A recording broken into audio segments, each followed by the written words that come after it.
آتے ہیں کہ سلطان محمود ایک نیک بادشاہ تھا. اس کے پاس ایک دیہاتی نوجوان آ گیا. اس کا تعلق دیہات سے تھا.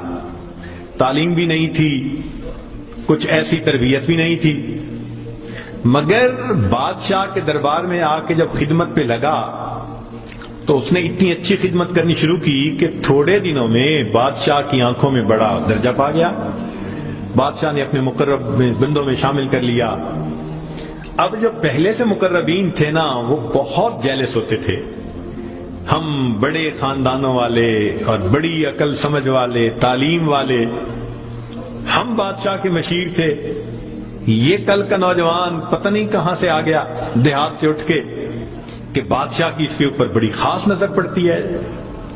چنانچہ انہوں نے پروگرام بنایا کہ ہم بادشاہ سے موقع ملنے پہ بات کریں گے.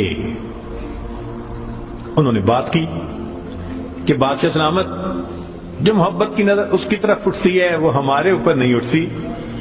حسب میں ہم اچھے, نسب میں ہم اچھے, مال میں ہم اچھے, عقل میں ہم اچھے, لیکن محبت کی نظر اس کو جو مل گئی وہ ہمیں نہیں مل رہی. تو بادشاہ نے کہا کہ اچھا, میں کسی موقع پہ اس کا جواب دوں گا. اب بادشاہ نے کیا کیا کہ ایک پھل منگوایا جو بہت کڑوا تھا. کاشیں بنوائیں اور کاشیں ان سب لوگوں میں تقسیم کر دیں جو اعتراض کرنے والے تھے, اور ایاز بھی وہیں بیٹھا تھا. تو جس جس کو وہ کاش ملی اس نے منہ میں ڈالا تھو تھو. بادشاہ سلامت بڑا بہت کڑوا, توبہ توبہ بہت کڑوا. سب نے اپنے منہ سے وہ پھل نکال دیا اور کہا کہ بادشاہ سلامت یہ بہت کڑوا ہے. تو بادشاہ نے جب ایاز کو دیکھا تو وہ مزے سے کھا رہا تھا. تو بادشاہ نے اس سے پوچھا کہ ایاز, یہ کاش میٹھی ہے جو اتنے مزے سے کھا رہے ہو؟ اس نے کہا بادشاہ سلامت ہے تو کڑوی, کھاتے کیوں جا رہے ہو؟ اس نے کہا بادشاہ سلامت میرے دل میں یہ بات آئی کہ جس بادشاہ کے ہاتھوں سے میں زندگی بھر میٹھی چیزیں لے کے کھاتا رہا, اگر آج مجھے کڑوی بھی مل گئی تو میں اس کو واپس کیسے کروں؟ عمر بھر میٹھی چیزیں لے کے کھاتا رہا, آج کڑوی بھی مل گئی تو واپس کیسے کروں؟ کاش کہ یہ چیز ہمارے اندر آ جاتی کہ جس پروردگار کی نعمتوں سے ساری زندگی ہم انجوائے کرتے رہتے ہیں, اگر کبھی کوئی اس کی طرف سے آزمائش کی گھڑی بھی آ جائے تو ہم پھر شکوہ کیوں کرتے ہیں؟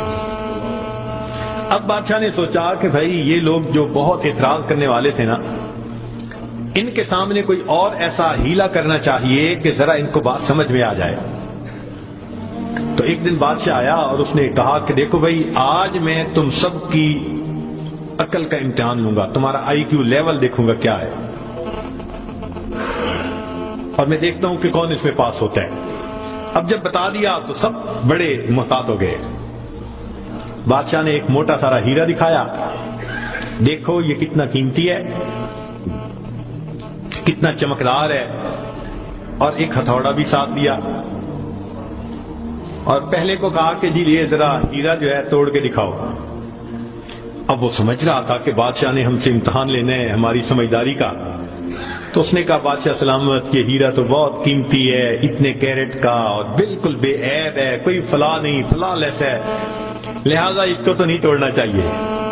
بادشاہ مسکرایا, کہنے لگا ہاں بہت اچھا.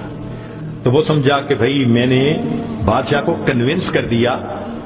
چنانچہ دوسرے کو دیا, اس نے بھی اسی قسم کی لاجک. تیسرے کو دیا, اس نے بھی لاجک. جتنے اعتراض کرنے والے تھے سب کو ہیرا ہتھوڑا دیتے رہے, وہ یہی لاجک دیتے رہے اور معذرت کرتے رہے, حتیٰ کہ بادشاہ نے وہ ہیرا ایاز کے ہاتھ میں پکڑایا. جب ایاز کو کہا ایاز اسے توڑو, ایاز نے اس کو نیچے فرش پہ رکھا, دے کے مارا ہتھوڑا اور اس کے ٹکڑے ٹکڑے کر دیے.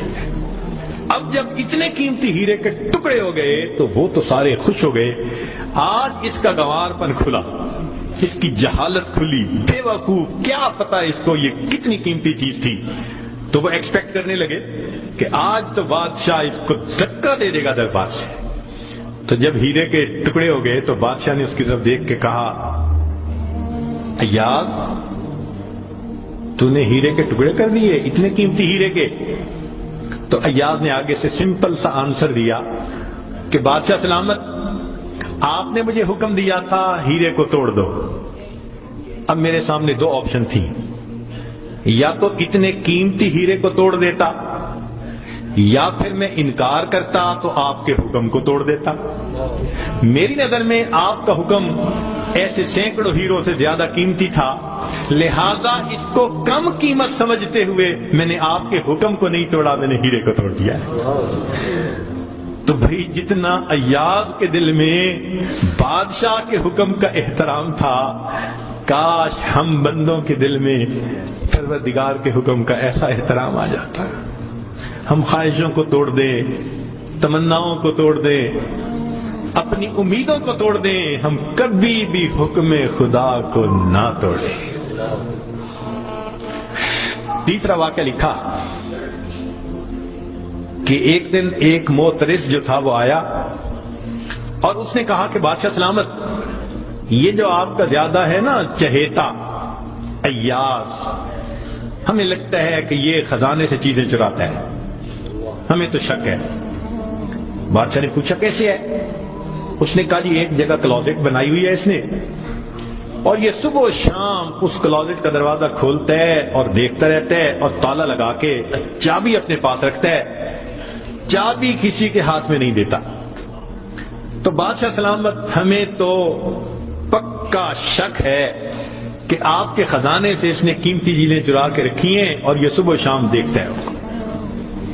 بادشاہ نے اسی وقت ایاز کو بلوا لیا، لوگوں کے سامنے پوچھا ایاز تمہاری کوئی کلوزٹ ہے ایسی؟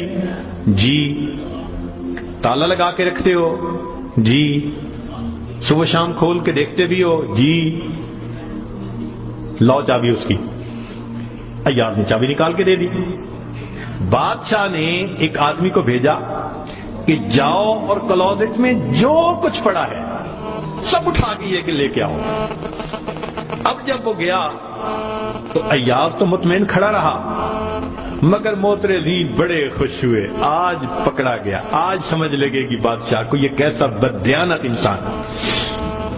تھوڑی دیر گزری تو جو گیا تھا وہ تالا کھول کے کیا دیکھتا ہے کہ اس میں ایک پرانا سا لباس ہے اور ایک پرانا سا جوتا رکھا ہوا اور کچھ بھی نہیں۔ بڑا حیران ہوا، اس کو یہ صبح بھی دیکھتا ہے شام بھی دیکھتا ہے۔ وہ اس کو لے کے بادشاہ کے پاس آیا۔ بادشاہ سلامت کلوزٹ میں یہ دو چیزیں تھیں۔ بادشاہ نے کہا ایاز بس یہی کچھ تھا؟ جی یہی تھا۔ ایاز یہ تو اتنی قیمتی نہیں کہ تم ان کو تالے میں رکھو اور صبح شام اس کو جا جا کے دیکھو۔ ایاز نے کہا کہ بادشاہ سلامت میرے لیے قیمتی ہے۔ پوچھا کیوں؟ کہ بادشاہ سلامت جب میں پہلی مرتبہ آپ کی خدمت میں حاضر ہوا تھا، میں دیہاتی سا لڑکا تھا، یہ تہبند باندھی تھی، یہ کرتا پہنا تھا، یہ جوتا پہنا ہوا تھا، میں نے اس کو اپنے لیے پریزرو کر کے رکھ لیا۔ اب روز صبح اور شام میں دروازہ کھولتا ہوں، اپنے نفس کو مخاطب کر کے کہتا ہوں ایاز بادشاہ کے احسانات کو مت بھولنا، تمہیں جو اس نے رتبہ دیا تمہاری اوقات تو یہ تھی، تمہاری اوقات یہ تھی۔ میں صبح بھی اپنے آپ کو یاد دلاتا ہوں، میں شام بھی اپنے آپ کو یاد دلاتا ہوں۔ مولانا لکھتے ہیں کاش کہ یہ صفت اللہ ہمیں بھی عطا فرماتا، ہم بھی اپنے ابتدا کو دیکھتے، کیا حال تھا، کیا ہماری اوقات تھی، اور آج اللہ نے اپنی رحمتوں سے، نعمتوں سے، برکتوں سے کس طرح ہمیں مالا مال کر دیا، ہم بھی اپنی بنیاد کو یاد رکھتے ہیں۔ تو اگر ایک دنیا کا غلام اپنے مالک کے حکم کو اتنا قیمتی سمجھتا ہے تو ہم تو اللہ کے ویسے ہی بندے ہیں، غلام سے بھی ایک درجہ نیچے، ہم تو اللہ کی ملک ہیں، مخلوق ہیں اس کی۔ لہذا ہمیں چاہیے کہ اللہ رب العزت کے حکم کی عظمت کو سامنے رکھیں، ہمیشہ خیال رکھیں کہ حکم خدا کبھی بھی ٹوٹنے نہ پائے۔